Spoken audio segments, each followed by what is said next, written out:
Mission Life, and National Hydrogen Mission. During the COVID-19 pandemic, we ensured that no one goes to bed hungry with a scheme to supply free food grains to over 80 crore persons for 28 months. Continuing our commitment to ensure food and nutritional security, we are implementing from 1st January 2023 a scheme to supply free food grain to all Antyodaya and priority households for the next 1 year. Under PM Garib Kalyan Anna Yojana, the entire expenditure of about 2 lakh crore will be borne by the central government. In these times of global challenges, the G20 presidency gives us a unique opportunity to strengthen India's role in the world economic order.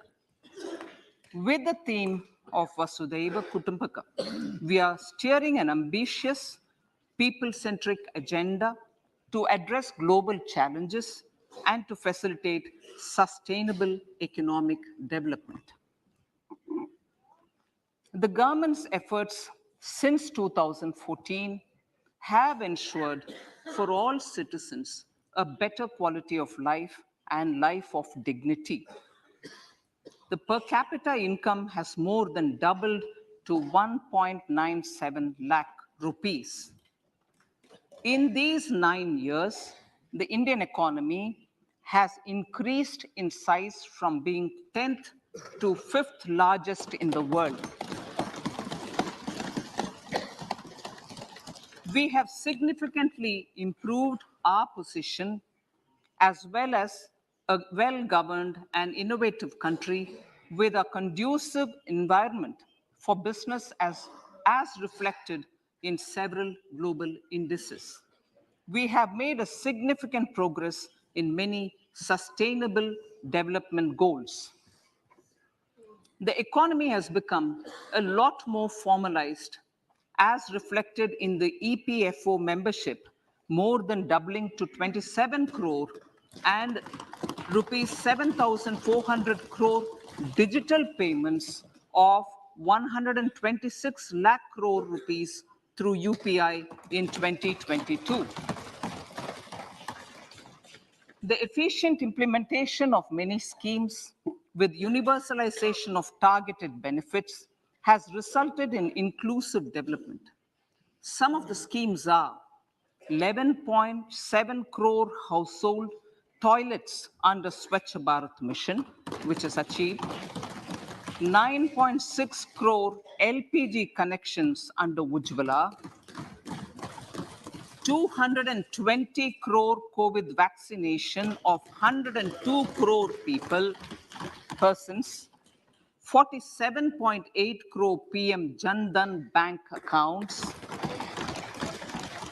insurance cover for 44.6 crore persons under PM Suraksha Bima and PM Jeevan Jyoti Yojana, and cash transfer of 2.2 lakh crores of rupees to 11.4 crore to over 11.4 crore farmers under PM Kisan Samman Nidhi. Our vision for the Amrit Kal includes technology-driven and knowledge-based economy with strong public finances and a robust financial sector. To achieve this, Jan Bhagidari through Sabka Saath, Sabka Prayas is essential. The economic agenda for achieving this vision focuses on 3 things. First, facilitating ample opportunities for citizens, especially the youth, to fulfill their aspirations. Second, providing strong impetus to growth and job creation. And third, strengthening macroeconomic stability. To service these focus areas in our journey to India at 100, we believe that the following 4 opportunities can be transformative during Amrit Kal. Economic empowerment of women. Deen Dayal Antyodaya Yojana National Rural Livelihood Mission has achieved remarkable success by mobilizing rural women into 81 lakh self-help groups. We will enable these groups to reach the next stage of economic empowerment through formation of large producer enterprises or collectives, with each having several thousand members and managed professionally.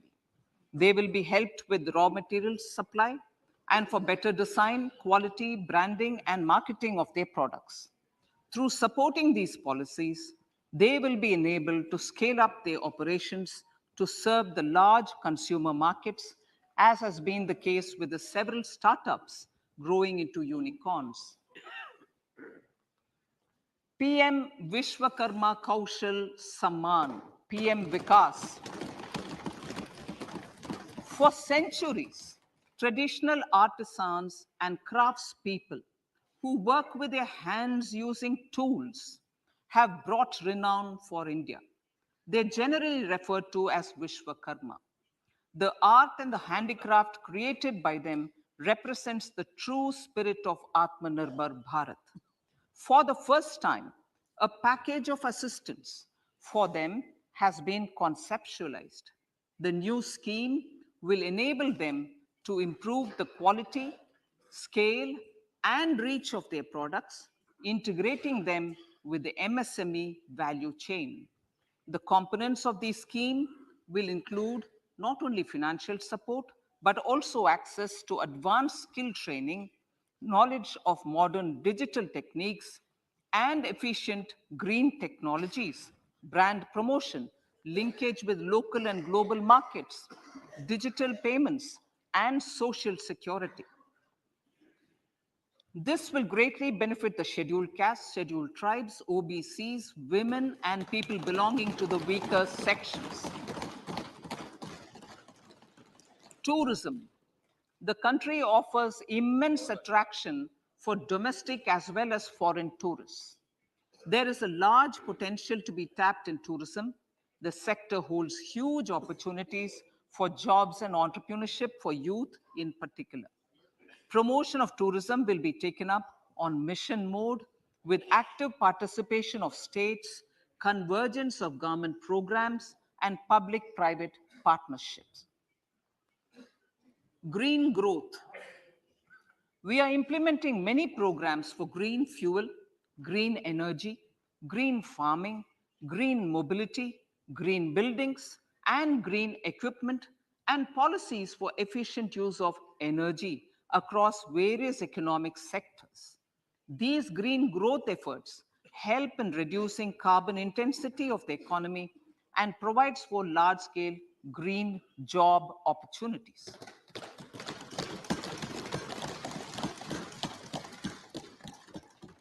Priorities of this budget. The budget adopts the following 7 priorities. They complement each other and act as the Saptarishi guiding us through the Amrit Kal. Inclusive development, reaching the last mile, infrastructure and investment, unleashing the potential, green growth, youth power, and financial sector. I now speak on the priority number 1, inclusive development. The government's philosophy of Sabka Saath, Sabka Vikas has facilitated inclusive development covering in specific farmers, women, youth, OBCs, scheduled castes, scheduled tribes, Divyangjan, and economically weaker sections, and overall priority for the underprivileged. Vanchiton ko variyata. There has also been a sustained focus on Jammu Kashmir, Ladakh, and the Northeast. This budget builds on those efforts. Digital public infrastructure for agriculture. Digital public infrastructure for agriculture will be built as an open source, open standard, and interoperable public good. This will enable inclusive farmer-centric solutions through relevant information services for crop planning and health, improved access to farm inputs, credit and insurance, help for crop estimation, market intelligence, and support for growth of agri-tech industry and startups.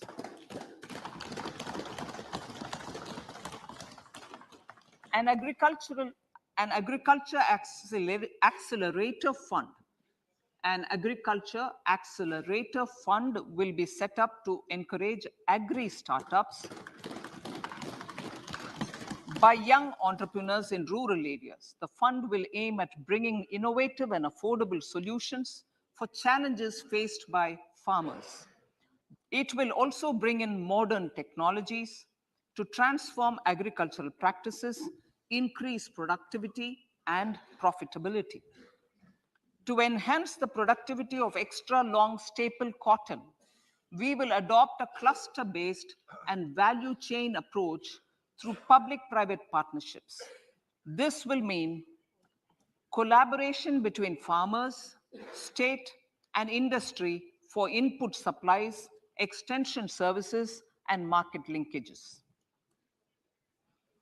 We will launch an Atmanirbhar Clean Plant program to boost availability of disease-free, quality planting material for high-value horticultural crops at an outlay of 2,200 crores. Global hub for millets, which are Sri Anna. India is the forefront. India's at the forefront of popularizing millets, whose consumption furthers nutrition, food security, and welfare of farmers, said the Honorable Prime Minister. We are the largest producer and second largest exporter of Sri Anna in the world. We grow several types of Sri Anna, such as Sri Anna Jowar, Sri Anna Ragi, Sri Anna Bajra, Sri Anna Kutu, Ramdana, Kangni, Kutni, Kutki, Kodo, China, and Sama. These have a number of health benefits and have been an integral part of our food for centuries. I acknowledge with pride the huge service done by small farmers in contributing to the health of fellow citizens by growing these Sri Anna. Now, to make India a global hub for Sri Anna, the Indian Institute of Millet Research, ideally Indian Institute of the Sri Anna Research, Hyderabad, will be supported as the center of excellence for sharing best practices, research, and technologies at the international level. The agricultural credit target will be increased to 20 lakh crores with focus on animal husbandry, dairy, and fisheries.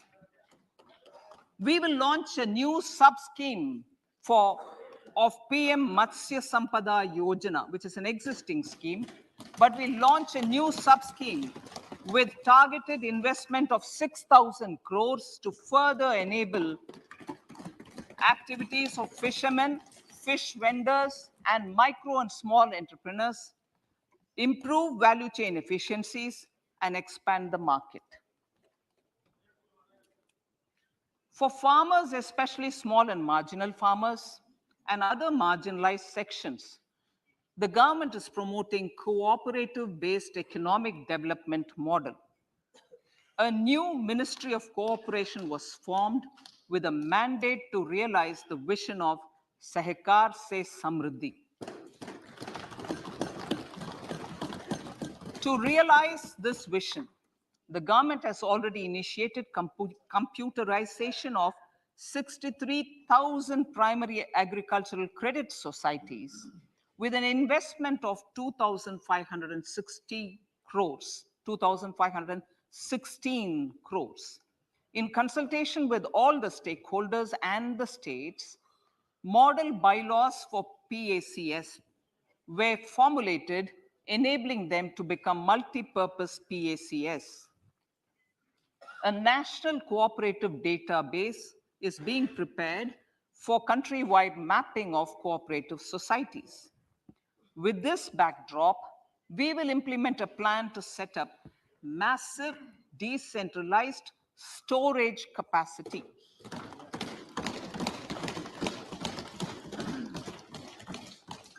This will help farmers store their produce and realize remunerative prices through sale at appropriate times.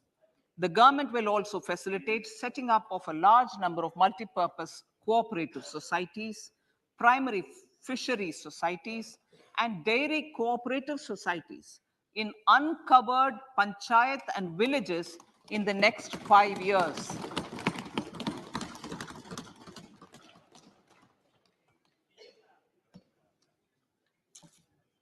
Health, education, and skilling.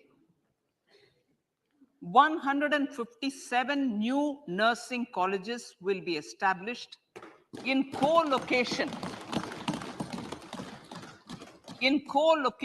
with the existing 157 medical colleges established since 2014. A mission to eliminate sickle cell anemia by 2047 will be launched. It will entail awareness creation, universal screening of 7 crore people in the age group of 0 to 40 years in affected tribal areas, and counseling through collaborative efforts of central ministries and state governments. Facilities in select ICMR labs, Indian Council for Medical Research Labs, will be made available for research by public and private medical college faculty and private sector R&D teams for encouraging collaborative research and innovation. A new program to promote research and innovation in pharmaceuticals will be taken up through centers of excellence. We shall also encourage industry to invest in research and development in specific priority areas. Dedicated multidisciplinary courses for medical devices will be supported in existing institutions to ensure availability of skilled manpower for futuristic medical technologies, high-end manufacturing, and research. Teachers training. Teachers training will be re-envisioned through innovative pedagogy, curriculum transaction, continuous professional development, dipstick surveys, and ICT implementation. The District Institute of Education and Training will be developed as vibrant institutes of excellence for this purpose.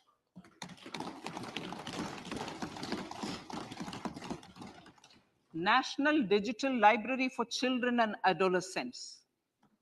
A National Digital Library for Children and Adolescents will be set up for facilitating availability of quality books across geographies, languages, genres, and levels, and device-agnostic accessibility.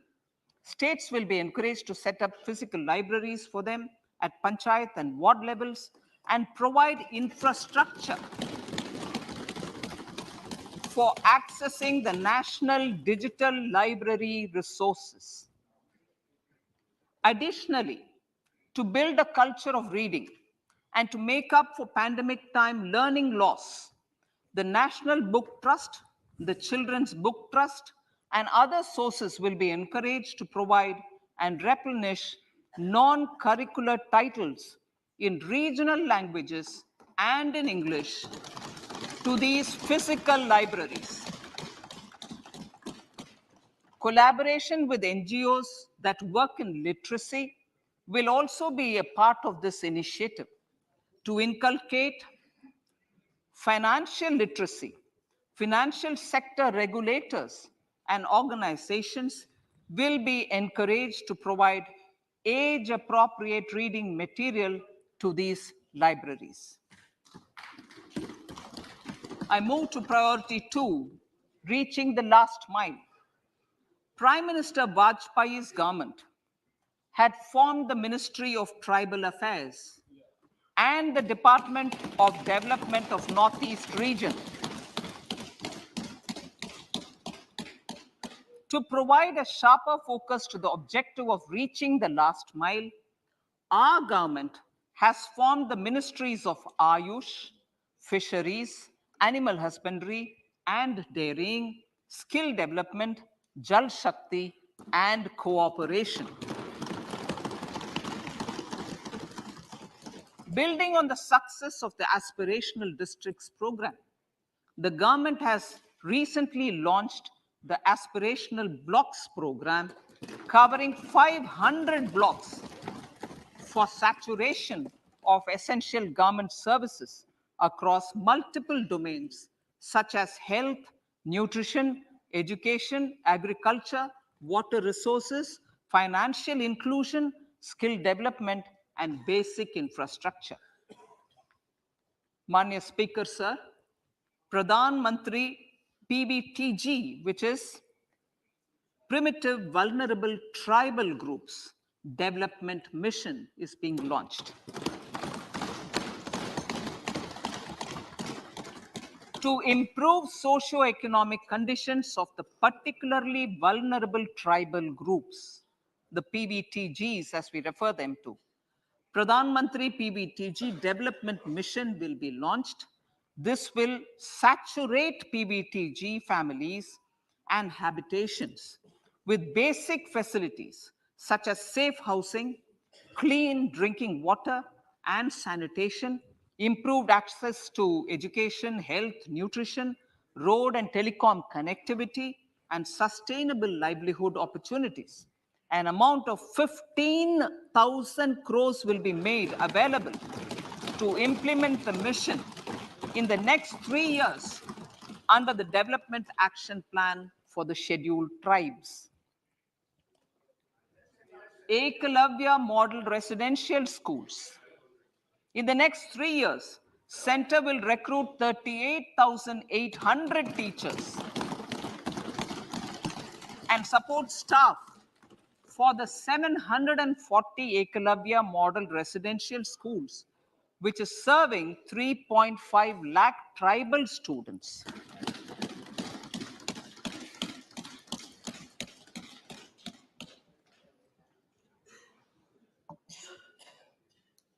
In the drought-prone central regions of Karnataka, central assistance of 5,300 crore will be given to Upper Bhadra project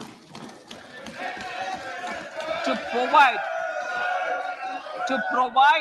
sustainable micro irrigation and filling up of surface tanks for drinking water. PM Awas Yojana. The outlay for PM Awas Yojana is being enhanced by 66% to over 79,000 crores. Bharat Shared Repository of Inscriptions will be set up in a digital epigraphy museum with digitization of 1 lakh ancient inscriptions in the first stage. Support for poor prisoners. For poor persons who are in prisons and unable to afford the penalty or the bail amount, required financial support will be provided.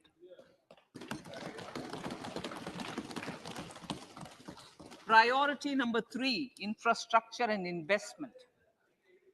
Investments in infrastructure and productive capacity have a large multiplier impact on growth and employment.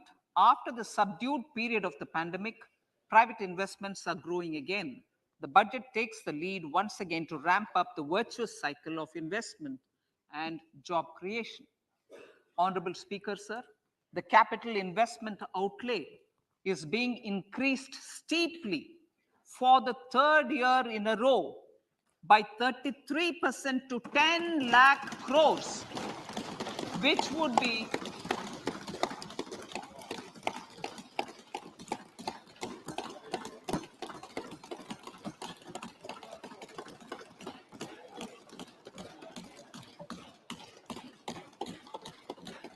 which would be 3.3% of GDP.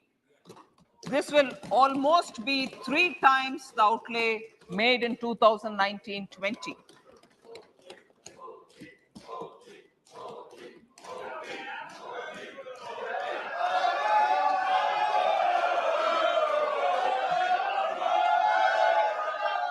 This substantial increase in recent years is central to the government's efforts to enhance growth potential and job creation, crowd in private investments, and provide a cushion against global headwinds. The direct capital investment by the center is complemented by the provision made for creation of capital assets through grants and aids to state. The effective capital expenditure of the center is budgeted at 13.7 lakh crore rupees, which will be 4.5% of GDP. Support to state governments for capital investment. I have decided to continue the 50-year interest-free loan to state governments for one more year to spur investment in infrastructure and to incentivize them for complementary policies actions with a significantly enhanced outlay of 1.3 lakh crores. The newly established Infrastructure Finance Secretariat will assist all stakeholders for more private investment in infrastructure, including railways, roads, urban infrastructure, and power, which are predominantly depend on public resources. The harmonized master list of infrastructure will be reviewed by an expert committee for recommending the classification and financing framework suitable for Amartkal. A capital outlay, I'm talking about railways now, sir, Honorable Speaker. Railways. A capital outlay of 2.40 lakh crores has been provided for the railways. This is the highest ever outlay this highest ever outlay is about 9 times the outlay made in 2013-14. 100 critical transport infrastructure projects for last and first mile connectivity for ports, coal, steel, fertilizer, and food grain sectors have been identified. They will be taken up on priority with investment of 75,000 crores, including 15,000 crore from private sources. 50 additional airports, heliports, water aerodromes, and advanced landing grounds will be revived for improving regional air connectivity.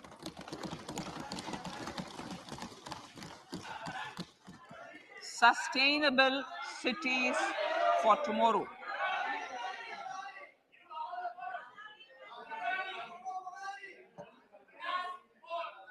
States and cities will be encouraged to undertake urban planning reforms and actions to transform our cities into sustainable cities of tomorrow. This means efficient use of land resources, adequate resources for urban infrastructure, transit-oriented development, enhanced availability and affordability of urban land, and opportunities for all. Through property tax governance reforms and ring fencing user charges on urban infrastructure, cities will be incentivized to improve their creditworthiness for municipal bonds. Like the RIDF, An urban infrastructure development fund will be established through use of priority sector lending shortfall. This will be managed by the National Housing Bank and will be used by public agencies to create urban infrastructure in Tier 2 and Tier 3 cities. States will be encouraged to leverage resources from the grants of the 15th Finance Commission as well as existing schemes to adopt appropriate user charges while accessing the UIDF. We expect to make available 10,000 crore rupees per annum for this purpose.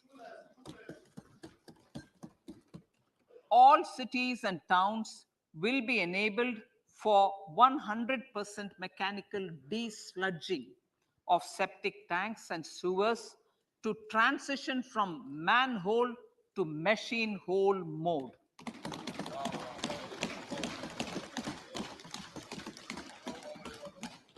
Enhanced focus will be provided for scientific management of dry and wet waste.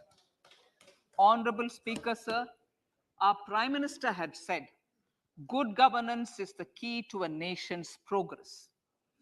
Our government is committed to providing a transparent and accountable administration which works for the betterment and welfare of common citizens. Mission Karma Yogi. Under Mission Karma Yogi, center, states, and the union territories are making and implementing capacity building plans for civil servants. The government has also launched an integrated online training platform, I Got Karma Yogi, to provide continuous learning opportunities for lakhs of government employees to upgrade their skills and facilitate people-centric approach. Sir, for enhancing ease of doing business, more than 39,000 compliances have been reduced and more than 3,400 legal provisions have been decriminalized. For furthering the trust-based governance, we have introduced the Jan Vishwas Bill to amend 42 central acts. This budget proposes a series of measures to unleash the potential of our economy. Centers of Excellence for Artificial Intelligence. For realizing the vision of Make AI in India and Make AI Work for India, 3 centers of excellence for artificial intelligence will be set up in top educational institutions. Leading industry players will partner in conducting interdisciplinary research, develop cutting-edge applications, and scalable problem solutions in the areas of agriculture, health, and sustainable cities. This will galvanize an effective AI ecosystem and nurture quality human resources in the field. National Data Governance Policy to unleash innovation and research by startups and academia. A national data governance policy will be brought out. This will enable access to anonymized data. The KYC process will be simplified, adopting a risk-based instead of one-size-fits-all approach. The financial sector regulators will also be encouraged to have a KYC system fully amenable to meet the needs of digital India. One-stop solution for identity and address updating. A one-stop solution for reconciliation and updating of identity and address of individuals maintained by various government agencies, regulators, and regulated entities will be established using DigiLocker service and Aadhaar as foundational identity. Speaker, sir, common business identifier for the business establishments required to have a permanent account number. The PAN will be used as the common identifier for all digital systems of specified government agencies. This will bring ease of doing business, and it will be facilitated through a legal mandate. For obviating the need for separate submission of same information to different government agencies, a system of unified filing process will be set up. Such filing of information or return in simplified forms on a common portal will be shared with other agencies as per the filer's choice. Vivad se Vishwas 1, relief for MSMEs. In cases of failure by MSMEs to execute contracts during the COVID period, 95% of the forfeited amount relating to the bid or performance security will be returned to them by government and government undertakings. This will provide relief to the MSMEs. Vivad se Vishwas 2, settling contractual disputes. To settle contractual disputes of government and government undertakings, wherein arbitral award is under challenge in a court, a voluntary settlement scheme with standardized terms will be introduced. This will be done by offering graded settlement terms depending on pendency level of the dispute. The state support mission of Niti Aayog will be continued for 3 years for our collective efforts towards national priorities. Result-based financing. To better allocate scarce resources for competing development needs, the financing of select schemes will be changed on a pilot basis from input-based to result-based.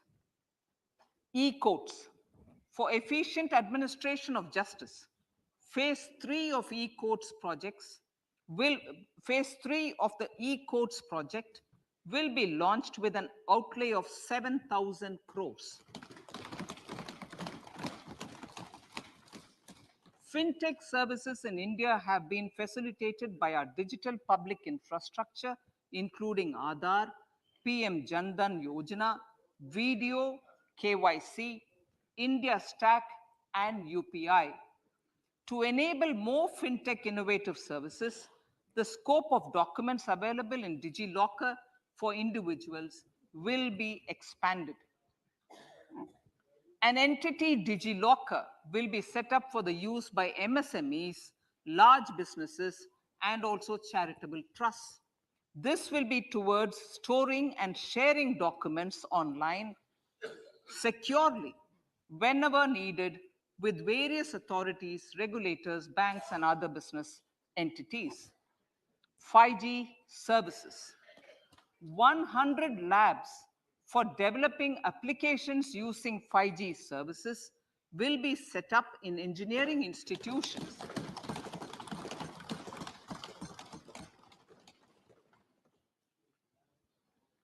To realize a new range of opportunities, business models, and employment potential.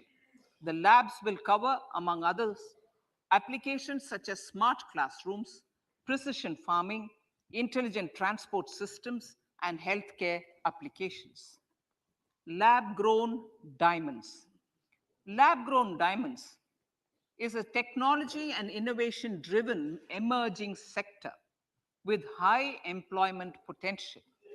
These environment-friendly diamonds, which have optically and chemically the same properties as natural diamonds. To encourage indigenous production of LGD, lab-grown diamond seeds and machines, and to reduce import dependency, a research and development grant will be provided to one of the IITs for 5 years. To reduce the cost of production, a proposal to review the custom duty on LGD seeds will be indicated in Part B of the speech. I come to the fifth priority, Honorable Speaker, sir, green growth. Honorable Prime Minister has given a vision for life or lifestyle for environment to spur a movement of environmentally conscious lifestyle. India is moving forward firmly for the Panchamrit, the net zero carbon emission by 2070 to usher in green industrial and economic transition. This budget builds on our focus on green growth. The recently launched National Green Hydrogen Mission, with an outlay of 19,700 crores, will facilitate transition of the economy to low carbon intensity, reduce dependence on fossil fuel imports, and make the country assume technology and market leadership in this sunrise sector. Our target is to reach an annual production of 5 MMT by 2030. Energy transition. This budget provides for 35,000 crores for priority capital investment towards energy transition and net zero objectives and energy security by Ministry of Petroleum and Natural Gas. To steer the economy on sustainable development path, battery energy storage systems with capacity of 4,000 MWH will be supported with viability gap funding. A detailed framework for pumped storage projects will also be formulated. Renewable energy evacuation. The interstate transmission system for evacuation and grid integration of 13 gigawatt renewable energy from Ladakh will be constructed with investment of 20,700 crore, including central support of 8,300 crores. Green Credit Program. For encouraging behavioral change, a green credit program will be notified under the Environment Protection Act. This will incentivize environmentally sustainable and responsive actions by companies, individuals, and local bodies, and help mobilize additional resources for such activities. PM Program for Restoration, Awareness, Nourishment, and Amelioration of Mother Earth, PM Pranam, will be launched to incentivize states and union territories to promote alternative fertilizers and balanced use of chemical fertilizers. Go Bardhan Scheme. 500 new waste to wealth plants under Gobardhan, galvanizing organic bio-agro resources done. Gobardhan scheme will be established for promoting circular economy. These will include 200 compressed biogas plants, including 75 plants in urban areas and 300 community or cluster-based plants at a total investment of 10,000 crores. I will refer to this in Part B also. In due course, a 5% CBG mandate will be introduced for all organizations marketing natural and biogas. For collection of biomass and distribution of biomanure, appropriate fiscal support will also be provided. Bharatiya Prakritik Kheti Bio Input Resource Centers. Over the next 3 years, we will facilitate 1 crore farmers to adopt natural farming. For this, Honorable Speaker, 10,000 bio input resource centers will be set up, creating a national level distributed micro fertilizer and pesticide manufacturing network. Mishti, Mishti, building on India's success in afforestation, mangrove initiative for shoreline habitats and tangible incomes, Mishti, will be taken up for mangrove plantation along the coastline and on salt pan lands wherever feasible through convergence between Manrega, Campa Fund and other sources. Amrit Dharohar. Wetlands are vital ecosystems which sustain biological diversity. In his latest Man Ki Baat, the Prime Minister said, now, I quote, now the total number of Ramsar sites in our country has increased to 75, whereas before 2014, there were only 26, unquote. Local communities Local communities have always been at the forefront of conservation efforts.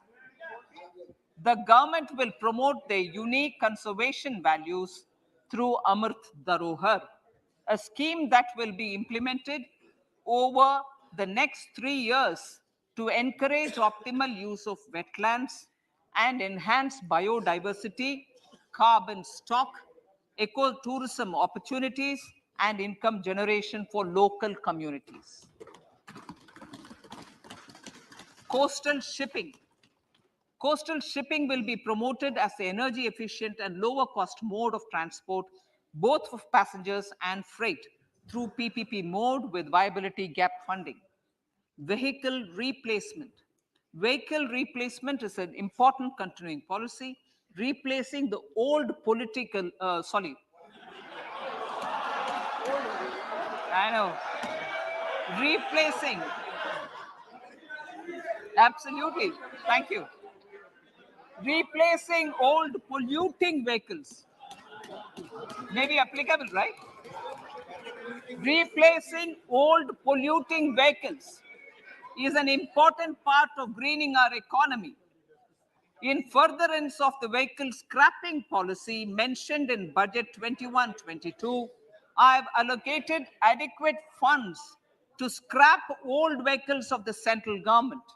States will also be supported in replacing old vehicles and old state ambulances.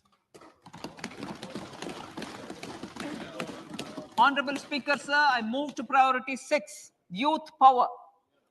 To empower our youth and help the Amrit PD realize their dreams, we have formulated the national education policy, which is very wide in its scope, but one of the things is also to focus on skilling, adopted economic policies that facilitate job creation at scale and have supported business opportunities. Pradhan Mantri Kaushal Vikas Yojana. Pradhan Mantri Kaushal Vikas Yojana 4.0 will be launched to skill lakhs of youth within the next 3 years. On-job training, industry partnership, and alignment of courses with needs of industry will be emphasized. The scheme will also cover new age courses for Industry 4.0 like coding, AI, robotics, mechatronics, IoT, 3D printing, drones, and other soft skills. To skill youth for international opportunities, 30 Skill India international centers will be set up across different states. The digital ecosystem for skilling will be further expanded with the launch of a unified Skill India digital platform for enabling demand-based formal skilling, linking with employers, including MSMEs, and facilitating access to entrepreneurship schemes. To provide stipend support to 47 lakh youths, In 3 years, direct benefit transfer under a pan-India national apprenticeship promotion scheme will be rolled out. Tourism. Honorable Speaker, sir, with an integrated and innovative approach, at least 50 destinations will be selected through challenge mode.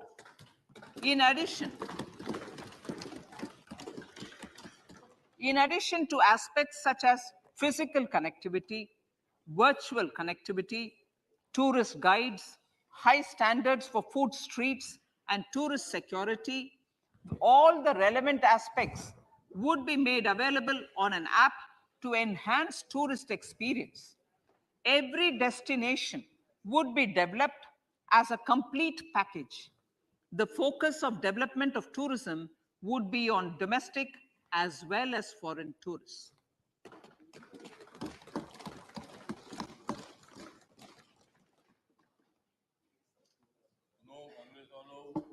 Sector-specific skilling and entrepreneurship development will be dovetailed to achieve the objectives of Deko Apna Desh initiative.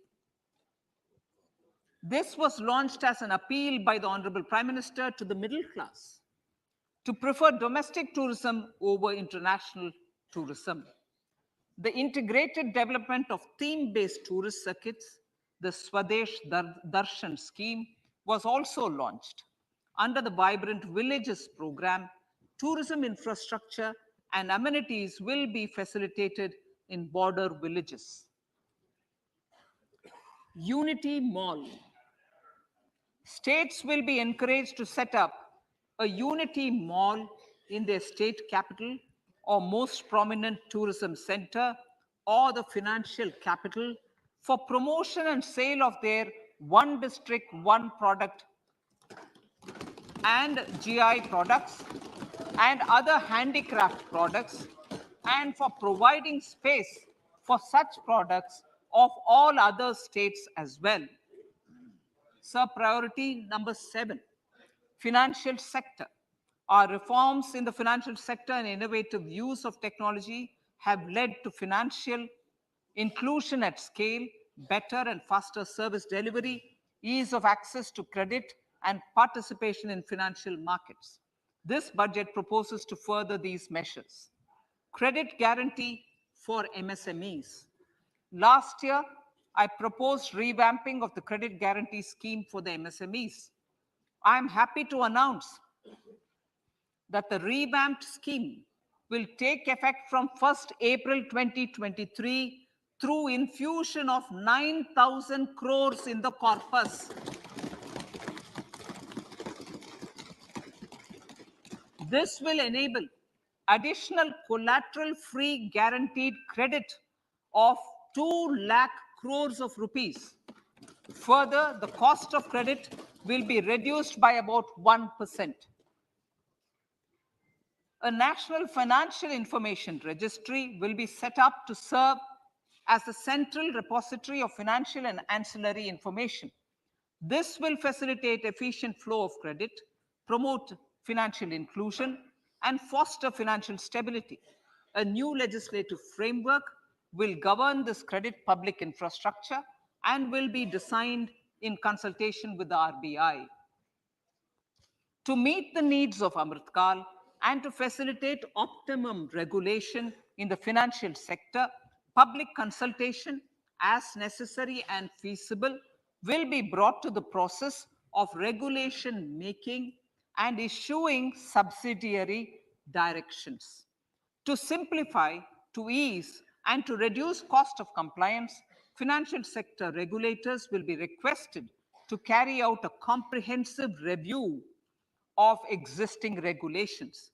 For this, they will consider suggestions from public and regulated entities. Time limits to decide the application under various regulations will also be laid down. Honorable Speaker, sir, to enhance business activities in GIFT IFSC, the following measures will be taken. Delegating powers under the SEZ Act to the IFSCA to avoid dual regulation. setting up a single window IT system for registration and approval of IFSCA, SCZ authorities, GSTN, RBI, SEBI, and IRDAI, permitting acquisition financing by IFSC banking units of foreign banks, establishing a subsidiary of Exim Bank for trade refinancing, amending IFSCA Act for statutory provisions for arbitration, ancillary services, and avoiding dual regulation under the SCZ Act, and recognizing offshore derivative instruments as valid contracts. Honorable Speaker, sir, data embassy. For countries looking for digital continuity solutions, we will facilitate setting up of their data embassies in GIFT IFSC.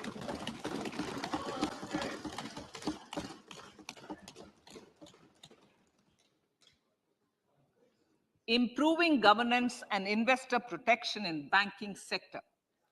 To improve bank governance and enhance investors' protection, certain amendments to the Banking Regulation Act, the Banking Companies Act, and the Reserve Bank of India Act are being proposed. Capacity building in securities market. Honorable Speaker, sir, to build capacity of functionaries and professionals in the securities market, SEBI will be empowered to develop, regulate, maintain, and enforce norms and standards for education in the National Institute of Securities Markets and to recognize award of degrees, diplomas, and certificates. A central processing center will be set up for faster response to companies through centralized handling of various forms filed with field officers under the Companies Act. Reclaiming of shares and dividends. For investors to reclaim unclaimed shares and unpaid dividends from the Investor Education and Protection Fund Authority with ease, from the Investor Education and Protection Fund Authority with ease, an integrated IT portal will be established. Digital payments continue to find wide acceptance. In 2022, they show an increase of 76% in transaction and 91% in value. Fiscal support for this digital public infrastructure will continue in 2023-2024.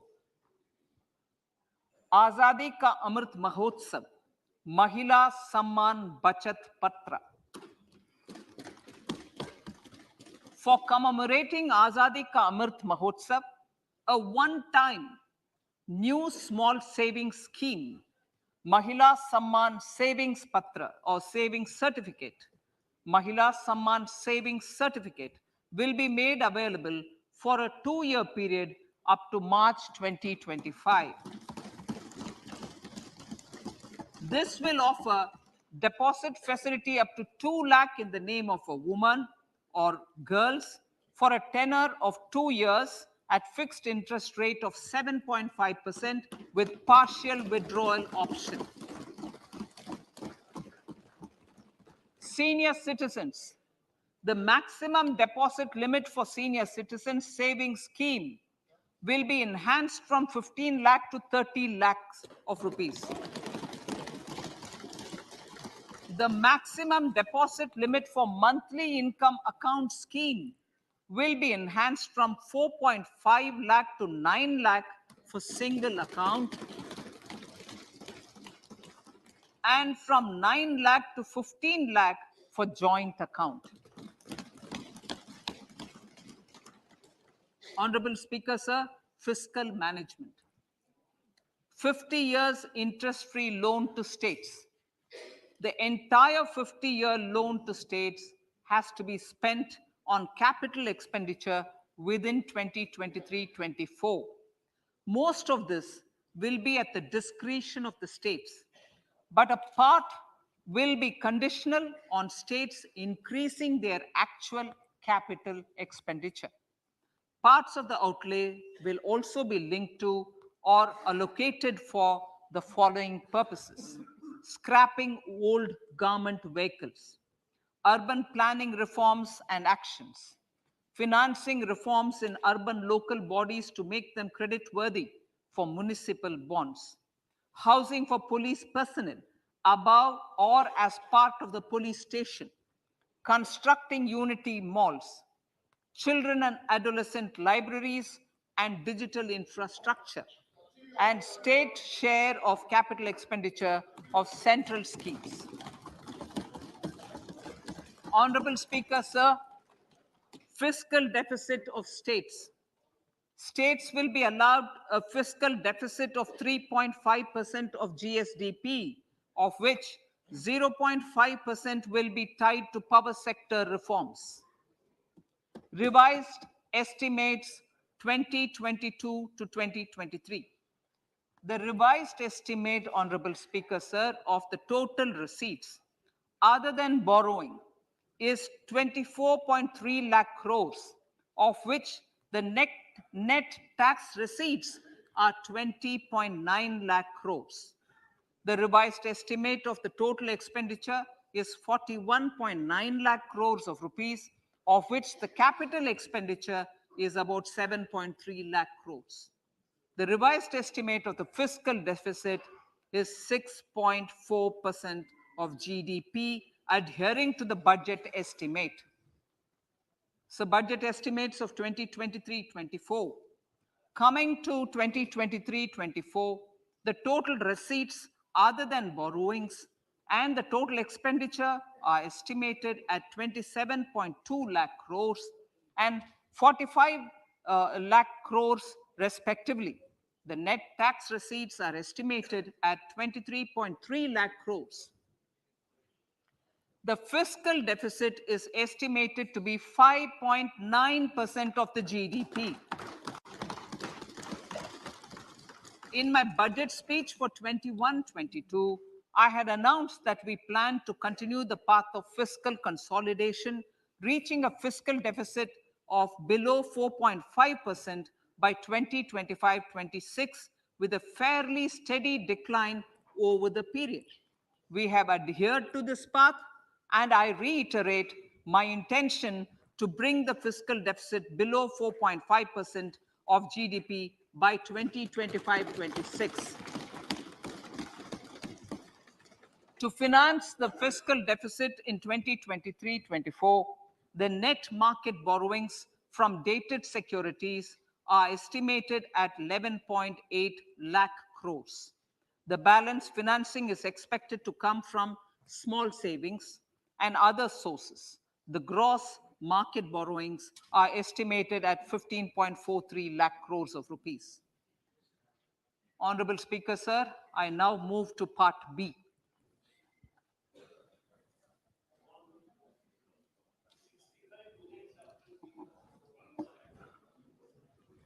Indirect taxes.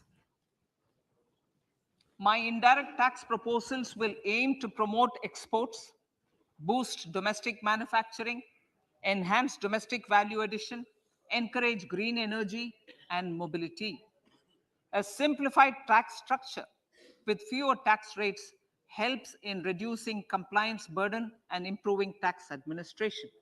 I propose to reduce the number of basic customs duty rates on goods other than textiles and agriculture from 21 to 13.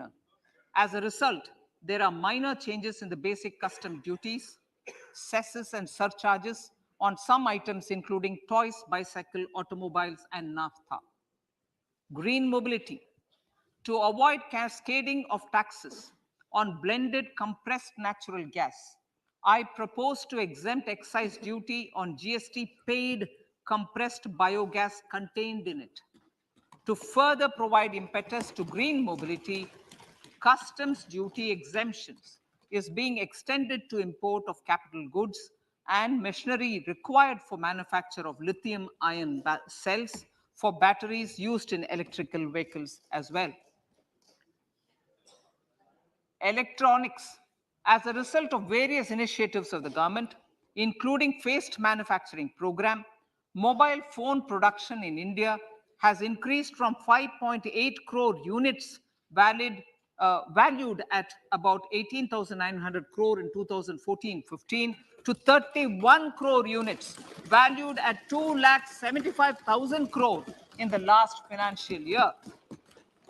To further deepen domestic value addition in manufacturing of mobile phones, I propose to provide relief to customs duty. I propose to provide relief in customs duty on import of certain parts and inputs like camera lens and continue the concessional duty on lithium ion cells for batteries for another year.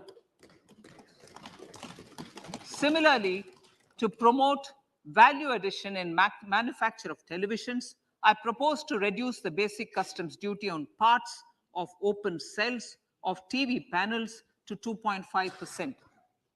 Electrical, to rectify inversion of duty, structure and encourage manufacturing of electric kitchen chimneys, the basic custom duty on electric kitchen chimney is being increased from 7.5% to 15%, and that on heat coils for these is proposed to be reduced from 20% to 15%. Chemicals and petrochemicals. Denatured ethyl alcohol is used in chemical industry. I propose to exempt basic customs duty on it. This will also support the ethanol blending program and facilitate an endeavor for energy transition. Basic customs duty is also being reduced on acid grade fluorospar from 5% to 2.5% to make the domestic fluorochemicals industry competitive. Further, the basic customs duty on crude glycerin for use in manufacture of epichlorohydrin is proposed to be reduced from 7.5% to 2.5%.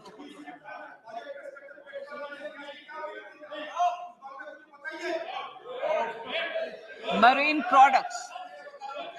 In the last financial year, marine products recorded the highest export growth, benefiting farmers in the coastal states of the country. To further enhance the export competitiveness of marine products, particularly shrimps, duty is being reduced on key inputs for domestic manufacture of shrimp feed. India is a global leader, as I said in part A, in cutting and polishing of natural diamonds, contributing about 3/4 of the global turnover by value. With the depletion of deposits of natural diamonds, the industry is moving towards lab-grown diamonds, and it holds huge promise. To seize this opportunity, I propose to reduce the basic customs duty on seeds used in their manufacture. Custom duties on door or dore and bars of gold and platinum were increased earlier this fiscal. I propose to increase the duties on articles made therefrom to enhance the duty differential. I also propose to increase the import duty on silver doors, bars, and articles to align them with that on gold and platinum. To facilitate availability of raw materials for the steel sector, exemptions from basic custom duty on raw materials for manufacture of CRGO steel, ferrous scrap, and nickel cathode is being continued. Similarly, the concessional BCD of 2.5% on copper scrap is also being continued to ensure the availability of raw materials for secondary copper producers who are mainly in the MSME sectors. Compounded rubber. The basic custom duty rate on compounded rubber is being increased from 10% to 25% or 30 kg, whichever is lower, at par with that of natural rubber other than latex to curb circumvention of duty. Cigarettes.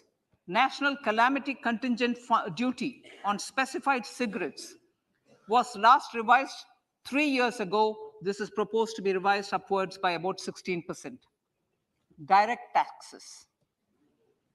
I now come to my direct tax proposals. Honorable Speaker, these proposals aim to maintain continuity and stability of taxation, further simplify and rationalize various provisions to reduce the compliance burden, promote the entrepreneurial spirit, and provide tax relief to citizens. It has been constant endeavor of the Income Tax Department to improve taxpayer services by making compliance easy and smooth. Our taxpayers portal received a maximum of 72 lakh returns in a day, processed more than 6.5 crore returns this year. Average processing period reduced from 93 days in financial year 13-14 to 16 days only now. And 45% of the returns were processed within 24 hours. We intend to further improve this, roll out the next generation common IT return form for taxpayer convenience, and also plan to strengthen the grievance redressal mechanism. MSMEs and professionals. MSMEs are growth engines of our economy. Micro enterprises with turnover up to 2 crore of rupees and certain professionals with turnover of up to 50 lakh rupees can avail the benefit of presumptive taxation. I propose to provide enhanced limits of 3 crore and 75 lakh respectively to the taxpayers whose cash receipts are no more than 5%. Whose cash receipts are no more than 5%. Moreover, to support MSMEs in timely receipt of payments, I propose to allow deduction for expenditure incurred on payments made to them only when payment is actually made. Cooperation. Cooperation is a value to be cherished. In realizing our Prime Minister's goal for Sehkar Se Samriddhi and his resolve to connect the spirit of cooperation with the spirit of Amrit Kal, in addition to the measures proposed in Part A, I have a slew of proposals for the cooperation sector. First, new cooperatives that commence manufacturing activities till 2024, 31st March, shall get the benefit of a lower tax rate of 15%, as is presently available to new manufacturing companies. Secondly, I propose to provide an opportunity to sugar cooperatives to claim payments made to sugarcane farmers for the period prior to the assessment year 2016-17 as expenditure. This is expected to provide them a relief of almost 10,000 crores. Thirdly, I'm providing a higher limit of 2 lakh per member for cash deposits to loans in cash by primary agricultural cooperative societies and primary cooperative agriculture and rural development banks. I repeat that. Thirdly, I'm providing a higher limit of 2 lakh per member for cash deposits to and loans in cash by primary agricultural cooperative societies and primary cooperative agricultural and rural development banks. Similarly, a higher limit of 3 crore for TDS on cash withdrawal is being provided to cooperative societies. Startups.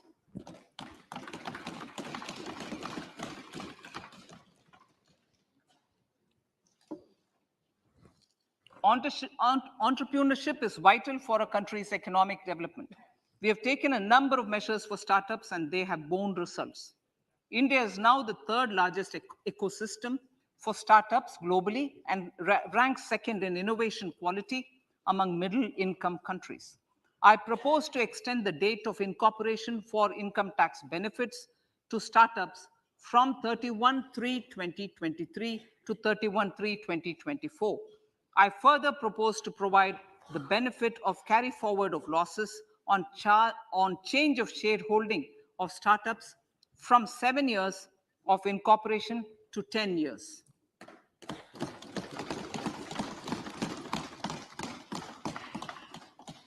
To reduce the pendency of appeals at commissioner level, I propose to deploy about 100 joint commissioners for disposal of small appeals.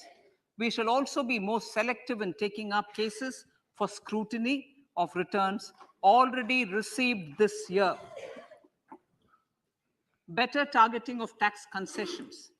For better targeting of tax concessions and exemptions, I propose to cap deduction from capital gains on investment in residential house under Section 54 and Section 54F to 10 crores. Another proposal with similar intent is to limit income tax exemption from proceeds of insurance policies with very high value. Rationalization.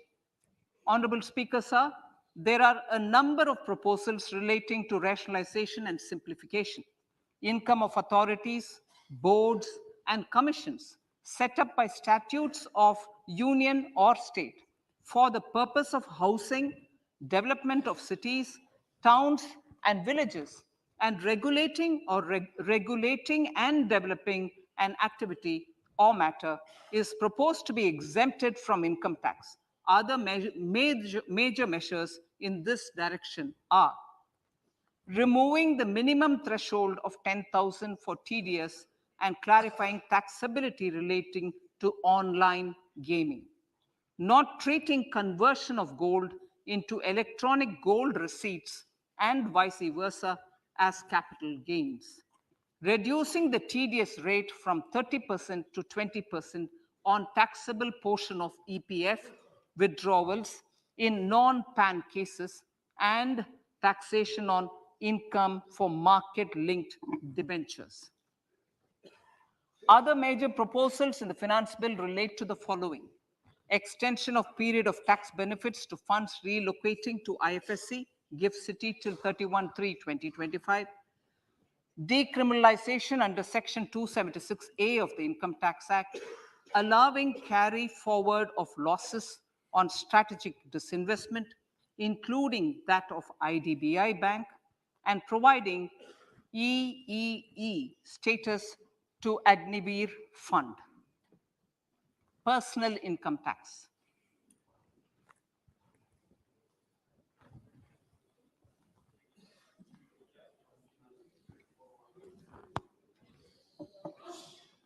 Now I come to what everyone is waiting for. Personal income tax. I have 5 major announcements to make in this regard. These primarily benefit our hard-working middle class. The first one concerns rebate. Currently, those with income up to 5 lakh do not pay any income tax in both old and new regimes. I propose to increase the rebate limit to 7 lakhs in the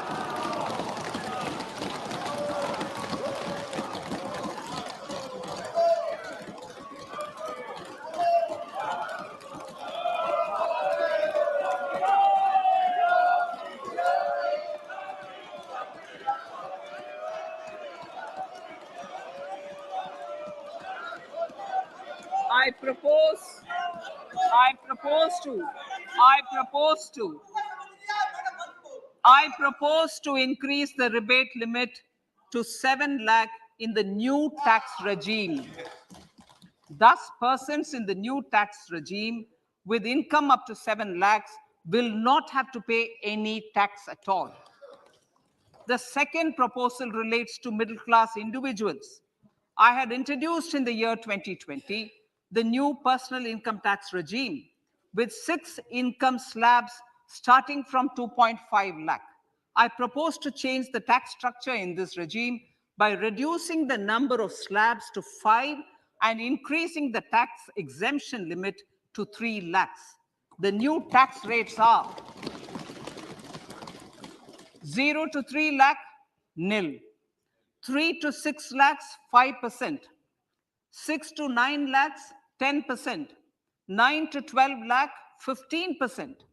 12 to 15 lakhs, 20%. And above 15 lakhs, 30%. This will provide major relief to all taxpayers in the new regime. An individual with an annual income of 9 lakhs will be required to pay only 45,000 rupees. This is only 5% of his or her income. It is a reduction of 25% on what he or she is required to pay now. That is 60,000. So in the place of 60,000, it is now only 45,000.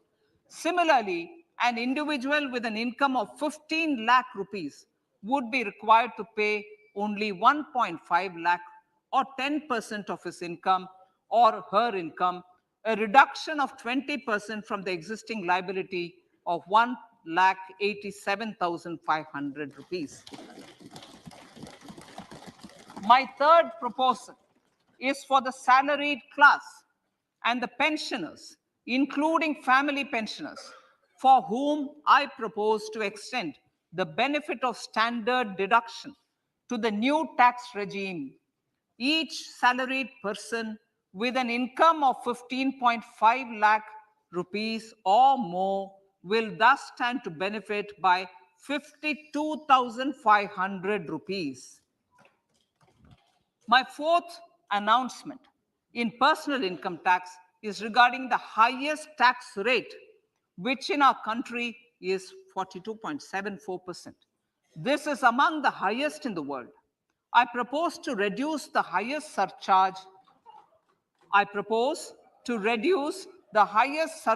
rate from 37% to 25% in the new tax regime.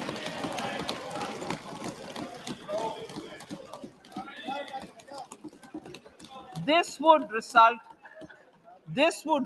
in reduction of the maximum rate. This would result in the reduction of the maximum tax rate to 39%. Lastly, the limit of 3 lakh rupees for tax exemption on leave encashment on retirement of non-government salaried employees was last fixed in the year 2002, when the highest basic pay in the government was only 30,000 rupees per month. In line with the increase in the government salaries, I am proposing to increase this limit to 25 lakh rupees.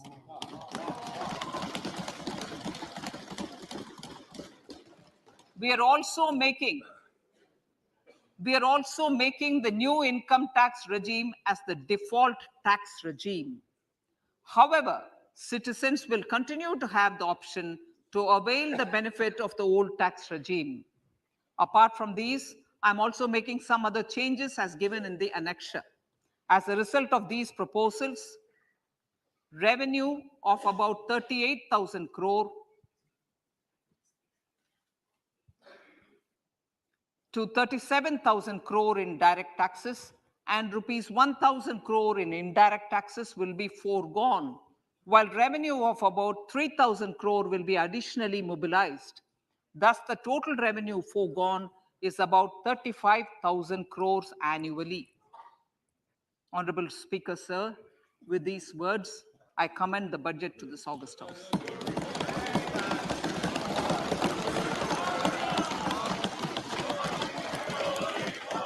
One hour, 25 minutes. Item number 1, माननीय item number 2, Shrimati Nirmala Sitharaman ji. Sir, with your permission, I lay on the table of the following statements. Under Section 3(1) of the Fiscal Responsibility Budget Management Act 2003, 1. Medium-term fiscal policy cum fiscal policy strategy statement and macroeconomic framework statement.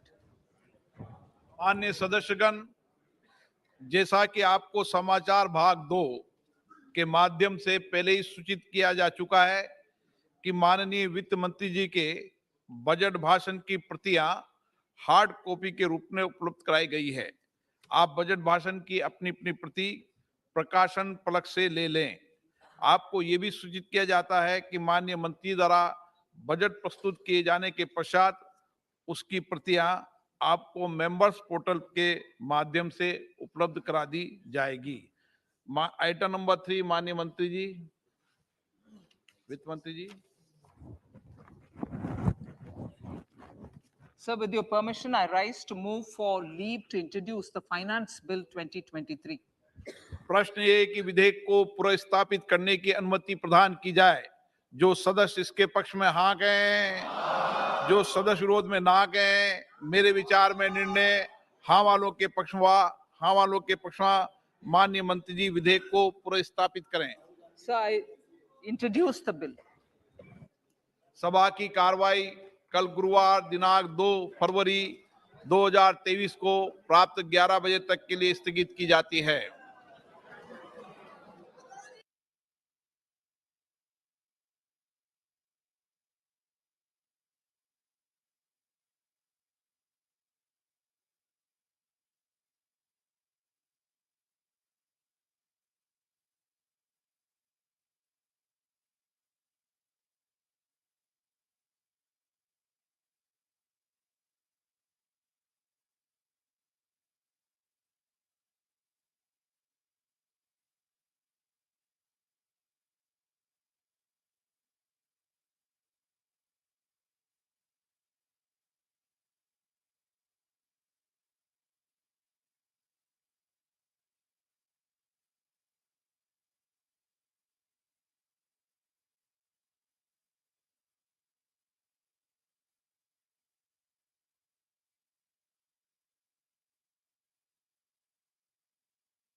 What is Consolidated Fund? The Consolidated Fund is made up of all revenues and loans raised by the government. It also includes receipts from recoveries of loans granted by it. All government expenses are paid out of Consolidated Fund. No amount can be withdrawn without Parliament's approval.